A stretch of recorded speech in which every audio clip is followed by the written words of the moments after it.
Direct hits हुए हैं, residential complexes पे हिट हुए हैं। आईडीएफ का जो हेड ऑफिस है, इजरायली डिफेंस फोर्स, जो इजराइल की आर्मी है, उसका जो हेड ऑफिस है, उसके ऊपर डायरेक्ट इंपैक्ट हुआ है। इसराइल ने ईरान के न्यूक्लियर साइट पर हमला कर बहुत बड़ी मनोवैज्ञानिक बढ़त बना ली है। ईरान का परमाणु कार्यक्रम पिछले 2 दशकों से उसकी जनता और राजनीतिक तंत्र के लिए जीवन मरण का वैचारिक प्रश्न बन चुका है। न्यूक्लियर बेस, जो कि ईरान का अपना न्यूक्लियर बेस है, वहां पर हमला किया गया है।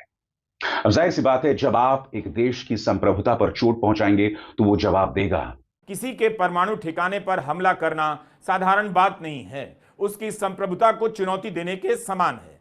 अगर इससे ईरान भड़क जाता है और लड़ाई किसी भी मोड़ तक जा सकती है, तो सवाल है कि क्या ईरान इसका बदला लेने की स्थिति में है। मोसाद ने ईरान के अंदर अपनी बेसिस बना ली थी, सही सुना आपने। यानी कि इस मामले में इस्राइल जब भी प्रहार करता है, जिस तरह की प्लानिंग जाती है ना, उसकी आप कल्पना भी नहीं कर सकते हैं। एक साथ इसने इजिप्ट के ऊपर भी हमला किया है, इसने लेबनान के ऊपर भी हमला किया है, इसने गजा के ऊपर भी हमला किया है, फलस्तीन के ऊपर भी हमला किया है, इसने सीरिया के ऊपर भी हमला किया है, इराक के ऊपर भी हमला किया है। मिडिल ईस्ट के 2-4 मुल्कों को छोड़ दें तो शायद ही कोई मुल्क ऐसा बचा है जिस पर इजराइल ने हमला नहीं किया है। इसराइल अपने पैरों पर मुश्किल से खड़ा हो पा रहा है, अमेरिका के सहयोग के दम पर कर रहा है। उनके सामने इसराइल की बर्बादी के नारे लगाए गए, लेकिन अंत में क्या हुआ? इसराइल आज भी मजबूत नजर आ रहा है। नमस्कार दोस्तों, एक बार फिर स्वागत है आपका हमारे न्यूज़ लवर एक और नए वीडियो में। दोस्तों, इजराइल ने ईरान के ऊपर हमला किया है और वहाँ के जो एयर डिफेंस सिस्टम है उसको ध्वस्त करने का काम किया है। जहाँ परमाणु बम रखे गए थे, ईरान का जहाँ आइटम बम रखे हुए थे, वहाँ पे इजराइल ने जो है कि अटैक किया है। दोस्तों, इसको लेकर के बहुत बड़ी खबर ये चल रही है और इस तरह की जो वारदात इजराइल ने किया है ये कोई नया नहीं है, क्योंकि इजराइल जो है वहाँ मिडिल ईस्ट जितने एरियाएं हैं वो सारे देशों पे जो है कि अटैक बार बार लगातार कई सालों से करता चला आ रहा है और बार बार किसी न किसी देश के ऊपर अटैक करता ही है। दोस्तों, तो चलिए हम देखते हैं इस पूरे वीडियो में किस तरह से इजराइल ने ईरान के ऊपर हमला किया है और इसको लेकर के ईरान को कितना नुकसान हुआ, ये सब हम जानेंगे वरिष्ठ पत्रकारों से। तो दोस्तों, चलिए देरी न करते हुए पूरे वीडियो को देखते हैं शुरू से अंत तक। दोस्तों, हमारे चैनल पर आप पहली बार हो तो हमारे चैनल को सब्सक्राइब जरूर कर लें और अपनी राय नीचे कमेंट बॉक्स में जरूर लिखें और वीडियो को लाइक जरूर कर दें। तो चलिए दोस्तों, पूरे वीडियो को देखते हैं। ईरान सिर्फ इजराइल से नहीं लड़ रहा है। इजराइल के साथ एक तरफ से यूरोप के देश हैं, फ्रांस हो गया, जर्मनी हो गया, इंग्लैंड हो गया, ये सारे हैं।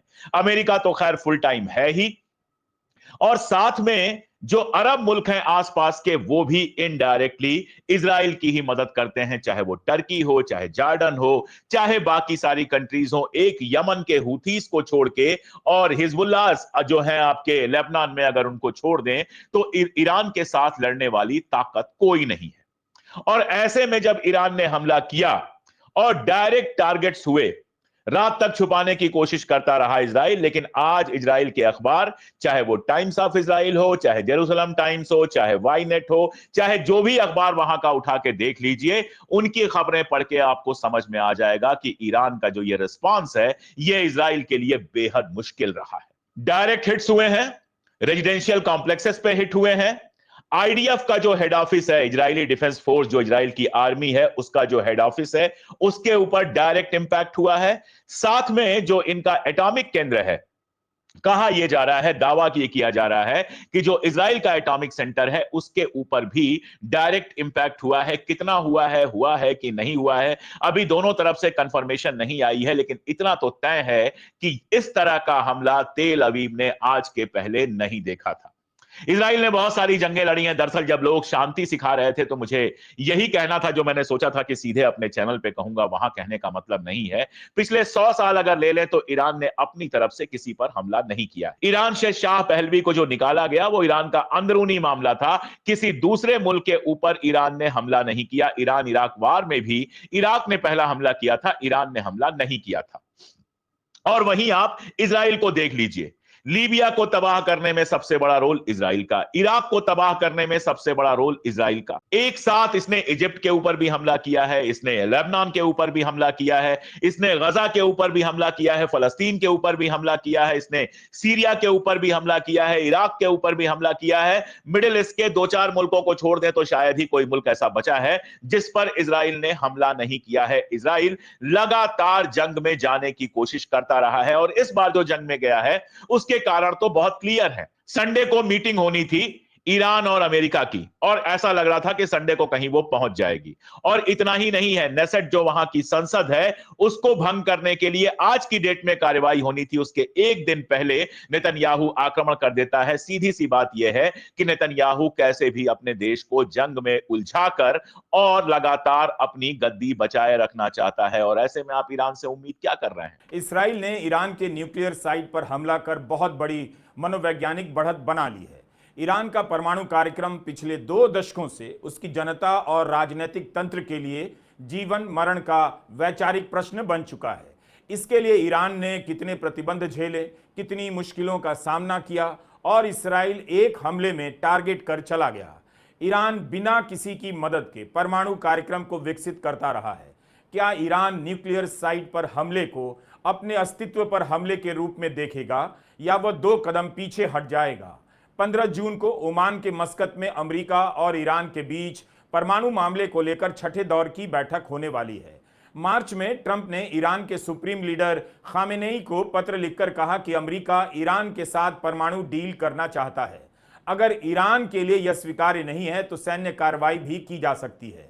खामेनेई ने उनके इस पत्र के बारे में कहा कि अमेरिका हमें धमका रहा है, दुनिया को बहका रहा है।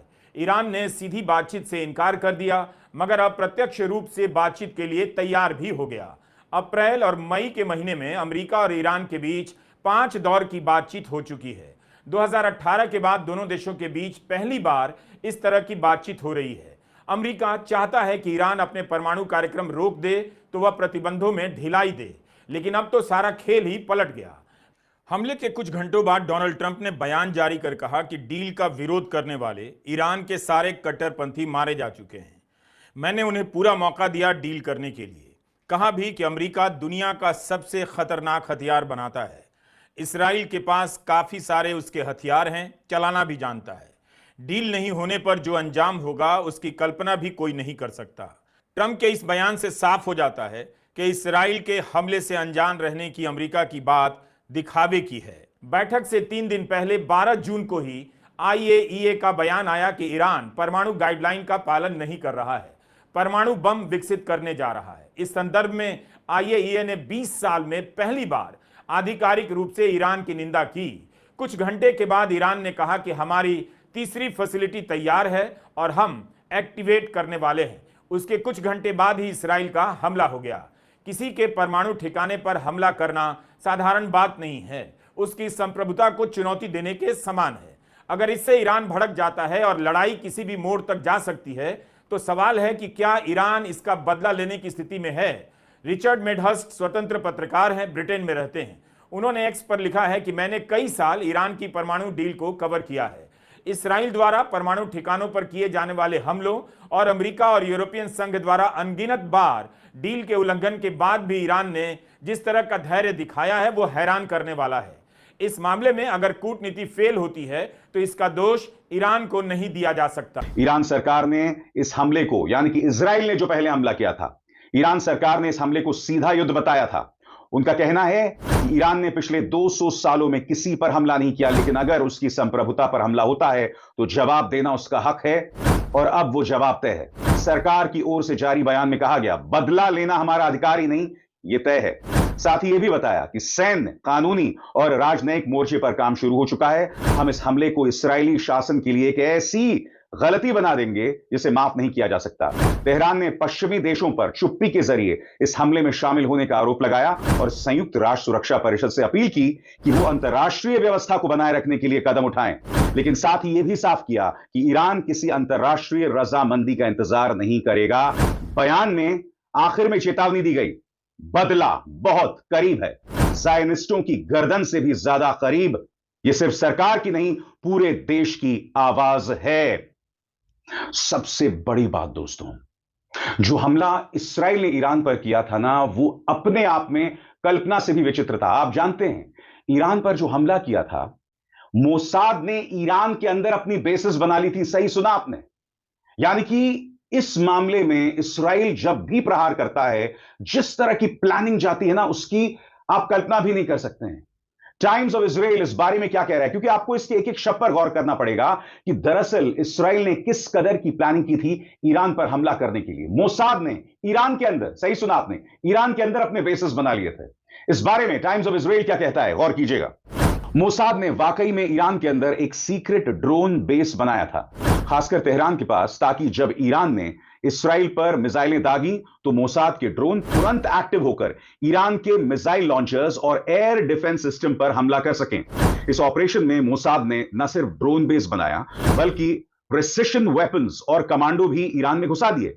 जैसे ही ईरान ने इजराइल पर मिसाइलें दागी, मोसाद के ड्रोन्स और बाकी सिस्टम्स ने ईरान के मिसाइल लॉन्चर्स और एयर डिफेंस को टारगेट किया, जिससे इस्राएली एयरफोर्स को खुलकर ऑपरेट करने का मौका मिला। जैसा कि आपने पूरे वीडियो को देखा, देखने के बाद आपकी अपनी पर्सनल राय क्या है इस वीडियो पे ज़रूर लिखिएगा, क्योंकि जिस तरह से ईरान के ऊपर इजराइल ने अटैक किया है और जो वहाँ के जो परमाणु बम है उसके ऊपर जब अटैक किया है तो वहाँ पे बहुत ज़्यादा ही ब्लास्ट हुआ है और काफ़ी ज़्यादा नुकसान ईरान को उठाना पड़ गया है।